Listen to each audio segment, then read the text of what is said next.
Welcome Tamil stocks friends. May 12 market update பார்த்துடலாம்.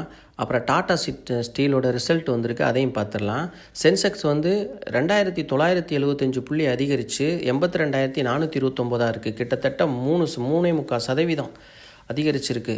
ரொம்ப அருமையான ஏற்றம். நிஃப்டியும் அதை மாதிரி 3.82% அதிகரிச்சிருக்கு. 3.4%. 916 புள்ளி அதிகரித்து 24,924 க்ளோஸ் ஆகிருக்கு. நிஃப்டி பேங்க் வந்து 1787 புள்ளி 3.5% அதிகரித்து 55,382 க்ளோஸ் ஆகிருக்கு. கிஃப்ட் நிஃப்டி வந்து 24,952 இருக்குது. ஆனால் 122 புள்ளி இறங்கியிருக்கு. நேற்று சரியான ஏற்றதுனால இன்றைக்கி கொஞ்சம் இறங்கியிருக்கு. மார்க்கெட் இன்றைக்கி கொஞ்சம் ஸ்லைடு நெகட்டிவாக தான் இருக்க வாய்ப்பு இருக்குது. அப்புறம் டவ் ஜோன்ஸ் 2.81% ஏறி 1160 புள்ளி ஏறி 42,410 இருக்குது. நாஸ்டாக் சரியான ஏற்றம். ஐடி பங்குகள்லாம் நம்ம கவனிக்கலாம். 4.35% ஏறி 789 பாயிண்ட் ஏறி 18,708 இருக்குது. எஃப்ஐஐ ஃபாரின் இன்ஸ்டிடியூஷனல் இன்வெஸ்டர் வந்து 1246 கோடிக்கு வாங்கியிருக்கிறாங்க. டிஐஐ டொமஸ்டிக் இன்ஸ்டிடியூஷனல் இன்வெஸ்டர் உள்நாட்டு முதலீட்டாளர்கள் 1448 கோடிக்கு வாங்கியிருக்காங்க. அப்புறம் ரிசல்ட் அறிவிக்கிற கம்பெனிகளை பார்ப்போம். இன்றைக்கி மே 13 ரிசல்ட் அறிவிக்கக்கூடிய சில முக்கியமான கம்பெனிகள். பாரதி ஏர்டெல் ரிசல்ட் அறிவிக்கிறாங்க, கூடவே டிவிடெண்டும் அறிவிக்கிறாங்க. டாடா மோட்டார் Q4 ரிசல்ட் அறிவிக்கிறாங்க, கூடவே டிவிடெண்டும் அறிவிக்கிறாங்க. அப்புறம் வந்து கெயில் ஆடிட்டிங் ரிசல்ட் அறிவிக்கிறாங்க மே 13 Q4 ரிசல்ட்டு, கூடவே டிவிடெண்டும் அறிவிக்கிறாங்க. சிப்லா Q4 ரிசல்ட் அறிவிக்கிறாங்க, கூடவே டிவிடெண்டும் அறிவிக்கிறாங்க. அப்புறம் ஹீரோ மோட்டார் கார்பரேஷன் டிவிடெண்ட் அறிவிக்கிறாங்க Q4 ரிசல்ட்டு, கூடவே இது ரிசல்ட் அறிவிக்கிறாங்க, டிவிடெண்டும் அறிவிக்கிறாங்க. அப்புறம் மேக்ஸ் ஃபைனான்சியல் அது மாதிரி Q4 ரிசல்ட் அறிவிக்கிறாங்க, கூட ரிசல்ட் மட்டும் அறிவிக்கிறாங்க, அவங்க டிவிடெண்ட் ஒன்றும் அறிவிக்கலை. அமெரிக்க டாலருக்கான இந்திய ரூபாயோட மதிப்பு 85 ரூபா 37 பைசா ஸ்டேபிளாக இருக்குது. அப்புறம் வந்து குருடாயில் வந்து 1.5% ஏறி 75 புள்ளி ஏறி 5287 ட்ரேட் ஆகிக்கிட்டு இருக்கு. நேச்சுரல் கேஸு 4% இறங்கியிருக்கு. நேச்சுரல் கேஸ் நம்ம யூஸ் பண்ணுற சிலிண்டர் அது வந்து 12.70 புள்ளி இறங்கி 309 க்ளோஸ் ஆகிருக்கு. கோல்டு பார்த்திங்கன்னா பெரிய இறக்கம், மிகப்பெரிய இறக்கம். 4% கோல்டு இறங்கியிருக்கு. 3658 புள்ளி இறங்கி 92,860 க்ளோஸ் ஆகிருக்கு. தங்கம் வாங்கணும்னு நினைக்கிறவங்களுக்கு முதல் வாய்ப்பாக இருக்கலாம். இது பயன்படுத்திக்கிட்டால் நல்லது. ஏன்னா தங்கம் வந்து ஒரு 10% இறங்கியிருக்கு. மேலே ஏற்றத்துலேருந்து MCX கோல்டு 10 கிராம் வந்து 1 லட்ச ரூபா போச்சு. இப்போ 92,000 ரூபாயில் இருக்குது. வித்தியாசத்தை பார்த்துக்குங்க. 8,000 ரூபா இறங்கியிருக்கு. இது வந்து தங்கத்தில் முதலீட்டு செய்ய நம்ம பல வீடியோ போட்டிருக்கோம். இது வந்து முதல் வாய்ப்பாக நீங்கள் பயன்படுத்திக்கலாம். அந்த வீடியோவை பார்த்தா உங்களுக்கு தெரியும் எவ்வளோக்கு வாங்கலாம் என்னன்னு சொல்லியிருப்போம். முதல் வாய்ப்பாக நீங்கள் பயன்படுத்திக்கலாம். இது வந்து ஏன்னா போரெல்லாம் நின்றுச்சு, பதட்டம்லாம் குறைஞ்சிருச்சுன்னு சொல்லி இது இறங்கியிருக்கு. இது இறங்குறதெல்லாம் வந்து உடனே மறுபடியும் ஏறிடும் 2-3 நாளில். அதனால் நீங்கள் பயன்படுத்துகிறேன்னா அந்த வாய்ப்பை பயன்படுத்திக்கங்க. சில்வர் வந்து ஸ்டேபிளாக இருக்குது, 95,365. முக்கியமான மார்க்கெட் நியூஸ் பார்க்கலாம். பெப்சிகோ இந்தியா நிறுவனத்துக்கு எதிரான திவால் மனுவை NCLAT தள்ளுபடி செஞ்சுருக்கு. NCLAT வந்து national company law appellate tribunal. SNJ synthetic நிறுவனம் வந்து ஏற்கனவே வழக்கு தொடர்ந்துருக்கும் போல இருக்குது தேசிய நிறுவனத்தில். அப்போ வந்து சண்டிகார் பெஞ்ச் வந்து அந்த முந்தைய தீர்ப்பை NCLTயோட வந்து உறுதி செஞ்சுருக்கு. NCLT IBC விதிகளை கடன் மீட்பு நடவடிக்கையாக மாற்ற முடியாது என்பதை கவனித்த பின்னர் பெப்சிகோ இந்தியாவுக்கு எதிரான திவால் மனுவை NCLAT தள்ளுபடி செஞ்சுருக்கு. சைனாவோட ஆண்ட் குழுமம் இது வந்து அலிபாபாவோட கூட்டு நிறுவனம் தான். இது வந்து இந்தியாவோட பேமெண்ட்டு பேங்க் பங்குகளை வந்து பேடிஎம் பங்குகளை $242 பில்லியன் விற்பனை செய்ய இருக்கிறதா கோல்ட்மேன் சாக்ஸ் அப்புறம் சிட்டி குழுமம் வந்து தெரிவிச்சிருக்கிறாங்க. 4% பங்குகளை விற்பாங்கன்னு சொல்லி ராய்டர்ஸ் அட்டவணை வெளியிட்டிருக்கு. அலிபாபா நிறுவனத்தோட கூட்டு நிறுவனம் தான் இந்த ஆண்ட்டு. இது வந்து 809 விலையில் வந்து விற்கிறதுக்கு இருக்குது. 809 ரூபா விலைக்கு. இப்போ வந்து மார்க்கெட்டு விலையிலேருந்து 6% குறைவாக இருக்குன்னு சொல்லி செய்திகள் சொல்லுது. இப்போ இதில் வந்து நம்ம ஏற்கனவே பேடிஎம்மை பற்றி பேசியிருக்கிறோம். நீங்கள் பேடிஎம் வீடியோவை பார்க்கலன்னா கொஞ்சம் பார்த்து கவனிச்சுக்கோங்க. பேடிஎம் வாங்க போகிறவங்களுக்கு இது ரொம்ப முக்கியமான செய்தியாக இருக்கும். இதை நீங்கள் கவனிச்சுட்டு பங்குகளை வாங்குங்க. நம்ம அந்த வீடியோவில் தெளிவாக பேடிஎம்மை பற்றி பேசியிருப்போம். அந்த வீடியோவை பார்த்தீங்கன்னா உங்களுக்கு ரொம்ப பயனாக இருக்கும். பங்கை வச்சுருக்கவங்களுக்கும் சரி, வாங்க போகிறவங்களுக்கும் ஒரு நல்ல ஐடியாவாக இருக்கும். அப்புறம் அமெரிக்கா சைனா வர்த்தக ஒப்பந்தம் வந்து ஒரு கலவையானதான். இருக்குன்னு சொல்லி நிபுணர்கள் சொல்கிறாங்க. எப்படின்னா இது இந்தியா போன்ற நாடுகளில் வந்து முதலீட்டை குறைக்க வரும்னு சொல்கிறாங்க. இந்த ஒப்பந்தம் வந்து குறிப்பாக மருந்து, ரத்தினம், அப்புறம் இந்த நகைகள், பொறியியல் பொருட்கள், கனிம ரசாயனங்கள், இந்த ஐடி சார்ந்த துறைகளில் வாய்ப்பை வழங்கும்னு சொல்கிறாங்க. இருப்பினும் சீனா மீதான இந்த வரி குறைப்பு ஏற்பட்டுச்சுன்னா அதன் காரணமாக இந்தியா முதலீடு திரும்ப சீனாவுக்கே போகிறதுக்கு வாய்ப்பு இருக்குது அப்படின்னும், இப்போ வந்துக்கிட்டு இருக்க முதலீடு சீனாவில் வரி அதிகம்னு இப்போ வர்றாங்க இங்கே, அவங்க திரும்பவும் சீனாவுக்கு போக வாய்ப்பு இருக்குதுன்னு சொல்லி நிபுணர்கள் சொல்கிறாங்க. மே 12, 2025 டாடா ஸ்டீலோட ரிசல்ட் வந்திருக்கு. பார்த்துலாம் இந்தியாவோட ரெண்டாவது பெரிய ஸ்டீல் கம்பெனி, இரும்பு உற்பத்தி ஆலை, ஆசியாவிலேயே பழமையான இரும்பு உற்பத்தி ஆலை இதுதான். உள்நாட்டு சந்தையில் வந்து மந்தமான இரும்பு விலை காரணமாக டாடா ஸ்டீல் வருவாய் வந்து லாபம் குறைஞ்சிருக்கு. துணை நிறுவனங்களுக்கு கடனை திருப்பி செலுத்துறதுக்கு அப்புறம் சீரமைக்கிறதுக்காக 2026 நிதியாண்டில் சிங்கப்பூர் நிறுவனமான டி ஹோல்டிங் பிரைவேட் லிமிடெட்டில் $2.5 மில்லியன் முதலீடு செய்கிறதுக்கு கம்பெனி வந்து திட்டமிட்டிருக்கு. திங்கக்கிழமை இதை வந்து தெரிவிச்சிருக்கிறாங்க. கம்பெனி டிவிடெண்ட் வந்து 3.60 பைசா கொடுத்துருக்குறாங்க. நல்ல டிவிடெண்டு. ஒரு வெளிநாட்டு பேங்கில் நம்ம இன்வெஸ்ட் பண்ணுறாங்கன்னா அங்கே டெபாசிட் எவ்வளோ கிடைக்குமோ அந்த அளவுக்கு இவங்க டிவிடெண்டே கொடுத்துருக்குறாங்க. அப்புறம் ஜனவரியிலேருந்து மார்ச் வரை காலாண்டில் 1201 கோடி லாபம் பார்த்துருக்குறாங்க. கடந்த ஆண்டை பார்க்கும்போது இது 2 மடங்கு அதிகரிச்சிருக்கு, டபுள் ஆகிருக்கு அப்படியே லாபம்.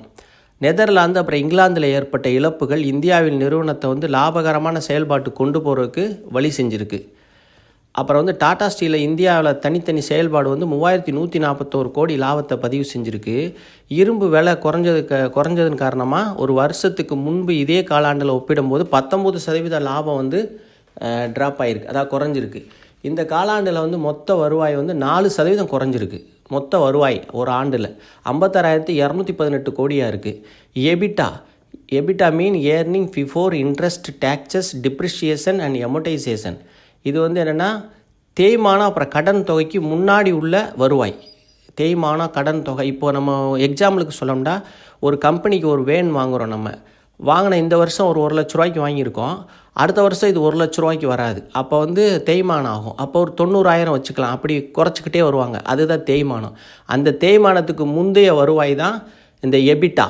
அது வந்து 6,792 கோடியாக இருக்குது. இதை மாதிரி அவங்க கம்பெனிக்கு பல பொருள்கள் வாங்கியிருப்பாங்க. அதில் தேய்மானத்தை கழிச்சுக்கிட்டே வருவாங்க வருஷம். அப்புறம் சில வருஷம் கடந்து அது ஜீரோவாகவே ஆயிரும். அதுக்கு வேல்யூவே இருக்காது அந்த பொருளுக்கு, அந்த மாதிரி.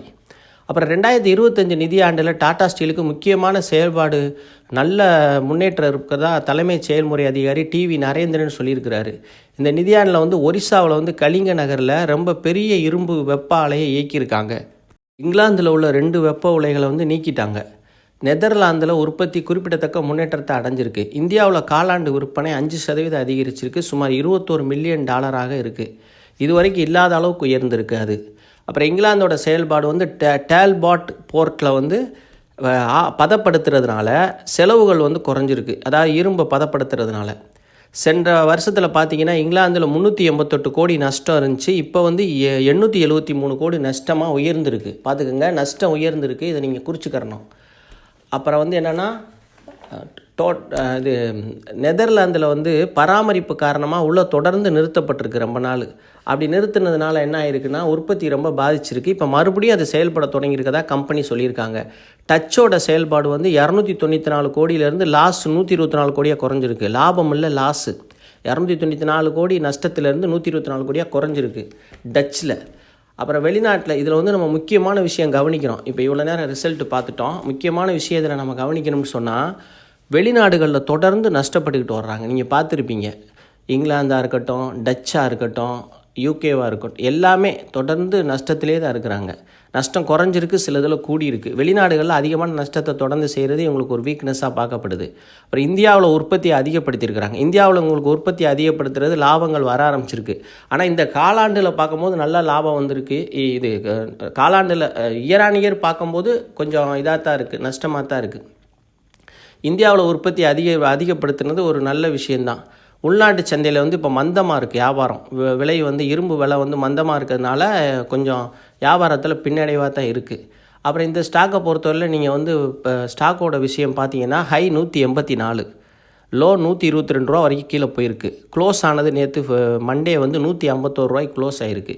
மார்க்கெட் கேபிட்டல் வந்து 1,89,287 கோடி, பிஇ ரேஷியோ 69, செக்டார் பி 31. அப்போ வந்து டபுளாக இருக்குது. பி ரேஷியோ ஹையாக இருக்குது. புக்கு வேல்யூ வந்து 72 ரூபா, 2 டைம் இருக்குது, பரவாயில்ல. அப்புறம் வந்து புக்கு வேல்யூனா 72 ரூபா இருக்குது. கம்பெனியோட வேல்யூ வந்து இப்போ 150 ரூபா, 2 டைம் அதிகமாக இருக்குது. அப்புறம் நல்ல டிவிடெண்ட் கொடுக்குற கம்பெனி, அந்த விஷயத்தில் உண்மையிலே குட் டிவிடெண்டுக்காக வாங்கி வச்சுட்டு இருக்கிறவங்களும் இருக்கிறாங்க. 2.37% டிவிடெண்ட் கொடுக்குறாங்க. அப்புறம் லாங் டேர்ம் இன்வெஸ்ட்மெண்ட்டுக்கு நல்ல இது நல்ல பங்காக இருக்கும். லாங் டேர்முக்கு நீங்கள் வச்சுக்கலாம். கன்சிடர் பண்ணுறது வந்து இப்போ எப்படின்னு பார்த்தீங்கன்னா 135 ரூபாய்க்கு கன்சிடர் பண்ணலாம். அதை விட்டால் 122க்கு கன்சிடர் பண்ணலாம். இந்த 2 வேலை. ஆனால் 122 வந்து ஸ்ட்ராங் சப்போர்ட், அதெல்லாம் உடைக்கிறதுக்கு வாய்ப்பு ரொம்ப கம்மி. அது மாதிரி உள்ளது இது விலை வந்து இது என்ன, இந்த பங்கை பற்றி நான் சொல்லணும்னா, இந்த பங்கோட விலை வந்து ரொம்ப இறங்காது. ஏன்னா மக்கள் அதிகமான ஈடுபாடு உள்ள பங்கு, அதிக வேல்யூமில் ட்ரேட் ஆகுது. எப்படின்னா நிறையா பேர் விரும்பி வாங்கக்கூடிய பங்கு டாடா ஸ்டீல்னு போய் வாங்குவாங்க. ஆனால் இந்த பங்கோட நெகட்டிவ் விஷயங்களை யாரும் யோசிக்க மாட்டாங்க. உடனே போய் டாடா ஸ்டீல் 157 ரூபா 50 ரூபாய்க்கு கிடைக்குது, ரொம்ப சீப்பாக தெரியும், போய் வாங்கிடுவாங்க. ஆனால் உங்களை என்ன பண்ணணும்னு கேட்டால் 200 ரூபாய்க்கு போயிட்டு 100 ரூபாய்க்கு சாதாரணமாக வரக்கூடிய பங்கு இது. பார்த்துக்கோங்க, உங்களோட மொத்த சொத்தை ஒரு பாதியாக்கி விட்டு போயிடும். அதனால் ரொம்ப எச்சரிக்கையாக இருங்க இந்த பங்குலாம். நல்ல நிறுவனத்தை எந்த குறையும் சொல்ல முடியாது, நல்ல நிறுவனம். ஆனால் நம்ம வாங்குகிற விலை தான் முக்கியம். நிறுவனத்தை பற்றி நம்ம குறை சொல்கிறத விட நம்ம வந்து என்ன விலைக்கு வாங்குகிறோம்ன்றது தான் முக்கியம். ஏன்னா அது ரொம்ப ஒலட்டாலிட்டி, கமாடிட்டியை பொறுத்தவரையில் ரொம்ப ஒலட்டாலிட்டியாக இருக்கும். எக்ஸாம்பிளுக்கு சொன்னால் 5 வருஷத்தோட ரிட்டர்ன் பார்த்திங்கன்னா 30 ரூபாயிலேருந்து 150 ரூபா வரைக்கும் போயிருக்கு, 5 மடங்கு. இப்போ எக்ஸாம்பிளுக்கு நீங்கள் 5 வருஷத்துக்கு முன்னாடி 2020 இந்த பங்கை 30 ரூபாய்க்கு வாங்கியிருந்தீங்கன்னா, அதாவது 30 லட்ச ரூபாய்க்கு வாங்கியிருந்தீங்கன்னா, இன்றைக்கி 150 லட்சம் 1.5 கோடி உங்கள்கிட்ட இருக்கும். பார்த்துக்கங்க எவ்வளோ ஏறி இருக்குது மதிப்புன்னு. இப்போ இதில் வந்து நம்ம கவனிக்க வேண்டியது என்ன, நீங்கள் நினைக்கலாம் என்னடா ரொம்ப ரிசல்ட் என்னென்னத்தையோ சொல்கிறேன், போரிங்காக கூட இருக்கலாம் சில பேருக்கு. ஆனால் இதெல்லாம் நம்ம பார்த்து தான் ஒரு கம்பெனியில் முதலீடு பண்ணணும். மொட்டையாக அந்த இவ்வளோ லாபம் வந்துச்சு இவ்வளோ நஷ்டம் வந்துச்சுன்னு சொல்லிட முடியாது. கம்பெனியில் உள்ளுக்குள்ளே இன்னும் விஷயங்கள் நிறையா இருக்குது. ஆனால் இது இப்போ படித்தோம்னா மதியம் ஆயிரும். அதனால் அவ்வளோ தேவையில்லை. இப்போ வந்து நம்ம ஹைலைட்டாக பார்த்துருக்கோம், அதுக்கே இவ்வளவு சொல்ல வேண்டியது இருக்குது. இப்போ நம்ம உதாரணமாக ஒரு தக்காளி வாங்குகிறோம், ஒருத்தமா வெயிலில் அலைஞ்சு ஒரு கூடையில் ஒரு தக்காளியை தூக்கிட்டு சுமந்துட்டு வருவாங்க. 20 கிலோ 25 கிலோ தக்காளி கொண்டு வருவாங்க. அந்த 20 கிலோ தக்காளி வெயிட் எவ்வளோ இருக்கும்னு தூக்கி பார்த்தவங்களுக்கு தான் தெரியும். அந்த தலையில் வச்சுக்கிட்டு அடிக்கிற வெயிலில் நடந்து வருவாங்க. ஆனால் நம்ம அவங்கள்ட்ட போயிட்டு 20 ரூபாய்க்கு என்ன செய்வான், 15 ரூபாய்க்கு கேட்டு பேரம் பேசிகிட்டு இருப்பான். நான் பேரம் பேசுகிறது தவறுன்னு சொல்ல வரல, எல்லார்ட்டையும் பேரம் பேச முடியாது. நம்ம போய் ஷாப்பிங் மாலில் போய் பேரம் பேச முடியாது. அங்கே வாங்கினா வாங்கலடி போங்கன்றுவாங்க. ஆனால் இதே அந்த தக்காளிக்காரன் மட்டும் 20 ரூபாயில் 15 ரூபாய்க்கு கொடுங்கன்னு கேட்டுக்கிட்டு நிற்போம். ஆனால் டாட்டா ஒரு கம்பெனியோட ஸ்டாக்கை வாங்குறப்ப நம்ம எதுவுமே பார்க்க மாட்டோம். போகிறோமா எல்லோரும் வாங்குறாங்க, நம்மளும் வாங்கிடுவோம். கம்பெனி வந்து பெரிய கம்பெனி அப்படின்னு சொல்லி. அதனால் நம்ம வந்து அந்த பேரம் பேசுகிறது வந்து இதில் தான் பேசணும். இப்போ ஸ்டாக் வாங்குறப்ப பேரம் பேசணும். எப்படி பேசலாம், இப்போ 150 ரூபா விற்கிது, இது வந்து வாங்குகிற விலை இல்லை, நல்லா இறங்கட்டும். ஒரு நான் சொன்ன விலையை கன்சிடர் பண்ணிக்கோங்க. அந்த விலையில் நீங்கள் கன்சிடர் பண்ணலாம். 135க்கு வந்தால் இப்போ போச்சு, சமீபத்தில் ஒரு வாரத்தில் நல்லா இறங்குச்சு. அப்போ எத்தனை பேர் வாங்கியிருப்பாங்கன்னு தெரியல. அப்போ பயப்படக்கூடாது, தைரியமாக வாங்கணும். அப்படியே உலகம் அழிஞ்சு போயிடும், இதோட முடிஞ்சு போயிடும்னு நினைக்கிறோம், அது நினைக்கக்கூடாது. வாரன் பஃபட் சொல்கிறாங்க, எப்போ நம்ம மார்க்கெட் வந்து ரொம்ப எல்லாரும் பயமாக இருக்கிறாங்களோ அப்போ தான் நம்ம உள்ளே போகணுங்கிறாரு. அப்போ தான் நம்ம ஜெயிக்க முடியும். பயப்படக்கூடாது, தைரியமாக போகணும். எல்லாம் போர் வரும், அது வரும்னா சில விஷயங்களில் வந்து கொஞ்சம் பொறுமையாக இருக்க வேண்டியது இருக்குது. ஆனால் வந்து நம்ம விலை கம்மியாக இருக்கிறப்ப கொஞ்சம் கொஞ்சமாக வாங்கிக்கிறலாம். வாங்கி வச்சுக்கிட்டால் லாங் டேர்முக்கு நல்ல கம்பெனி இது வந்து 1000 ரூபா வரைக்கும் கூட போகும் ஒரு 10 வருஷத்தில். நீங்கள் உங்கள் முதலீடு வந்து பல மடங்கு அதிகமாக்கக்கூடிய கம்பெனி தான் இது. இது வந்து லீடரும் கூட, மார்க்கெட்டில் 2வது பொசிஷனில் இருக்குது. ஆனால் கடன் அதிகமாக இருக்குது கம்பெனிக்கு. கடன்லாம் ஓவர் கம்பெனி வர்றதுக்கு எப்படி 4-5 வருஷம் ஆயிரும். அதுக்கப்புறம் நல்லாயிருக்கும் இந்த கம்பெனியோட செயல்பாடு. அதனால் அவங்களும் இந்தியாவில் இப்போ வந்து செயல்பாடுகளை அதிகப்படுத்தியிருக்காங்க. அப்போ ஒரு கம்பெனியை பற்றி இது எல்லாம் தெரிஞ்சால் தான் நம்ம போய் இன்வெஸ்ட் பண்ண முடியும். இந்த விஷயத்தெல்லாம் மனசில் வச்சுக்கோங்க. இது வந்து அப்போ 135க்கு வந்தால் கன்சிடர் பண்ணலாம், 122க்கு கன்சிடர் பண்ணலாம். பண்ணிவிட்டு பேசாமல் வெயிட் பண்ணுங்கள், விற்காதீங்க, வச்சேரிங்க. நீங்கள் கேட்கலாம், ஏங்க நாங்கள் இந்த ரேட்டில் வாங்கினா என்னன்னு கேட்டிங்கன்னா, இந்த ரேட்டில் நீங்கள் வாங்கினா திரும்ப 135 வந்தால் நீங்கள் வருத்தப்படுவீங்க. இது வராமே அப்படி திரும்பி போகிறது ஒன்றும் இல்லை. எந்த பங்காக இருந்தாலும் கீழே வந்து தான் போகும். ஆனால் இது வந்து பெரிய எல்லாம் ரிசல்ட்டு எல்லாம் பார்க்கும்போது இன்னும் கொஞ்சம் நாள் ஆக வேண்டியது இருக்குது. இதுக்கு இன்னும் வந்து வெளிநாட்டிலே நிறைய நஷ்டங்களை பண்ணிக்கிட்டு இருக்காங்க. எல்லாம் ஓவர் கம் பண்ணுறதுக்கு இன்னும் கொஞ்சம் நாள் ஆகும். கம்பெனி வந்து இதை வந்து விட்டுறாதீங்க. நல்ல கம்பெனி. இரும்புல நீங்கள் கமாடிட்டியில் இரும்பில் முதலீடு பண்ண நினச்சிங்கன்னா இது வந்து நல்ல கம்பெனி. இதில் முதலீடு பண்ணலாம். இது மாதிரி சூழ்நிலை டிவிடெண்ட், நல்ல டிவிடெண்ட் உங்களுக்கு. நீங்கள் ஒரு ஸ்டாக்கை வாங்கி போட்டிங்கன்னா டிவிடெண்டே வந்துக்கிட்டு இருக்கும் அது பாட்டுக்கு உங்களுக்கு. அது மாதிரி பார்த்துக்கோங்க. பார்த்துக்கிட்டு நீங்கள் நல்லா யோசனை பண்ணிக்கோங்க. நான் செபி ரிஜிஸ்டர் அட்வைசர் இல்லை. யோசனை பண்ணி நல்ல முடிவெடுங்க. ரொம்ப நன்றி. மேலும் ஏதாவது கேள்விகள், சந்தேகங்கள் இருந்தால் நீங்கள் கேளுங்க. நான் கிளாரிஃபிகேஷன் கொடுக்குறேன். இவ்வளோ நேரம் பொறுமையாக வீடியோ பார்த்ததுக்கு ரொம்ப நன்றி. ஆதரவு தந்த அனைத்து நல்ல உள்ளங்களுக்கும் மிக்க மிக்க நன்றி.